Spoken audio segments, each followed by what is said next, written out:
যখন আমি কালকে রাত 3টা পর্যন্ত ঘুমাইতে পারছিলাম না, আমার তো টাচ মোবাইল নাই, আমার ছেলের মোবাইলকে বললাম যে বাবা তুমি একটু ফিলিস্তিনের খবরটা দাও তো। যখন আমি দেখলাম ফিলিস্তিনের 1/3 অংশ ধ্বংস হয়ে গেছে, তখন আমি আর ঘুমাতে পারি নাই।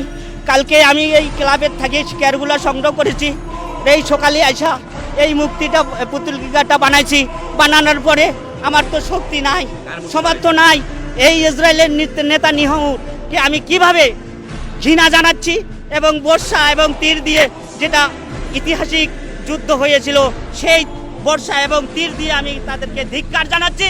এবং যদি কাছে পাইতাম তাহলে আমি নিজেও শহীদ হইতাম এবং তাদেরকেও শহীদ করার মতো কলাকৌশল তৈরি করতাম।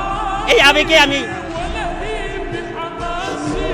সবচেয়ে বড় কথা, এই অসহায় শিশুদের, যে ছোট বাচ্চাদের গর্ভধারণের মানা তারা নিহত হয়েছে, এর চেয়ার বলার কিছু নাই। আগামী প্রজন্ম যারা, তাদেরকে আমরা ধ্বংস করে দিচ্ছি।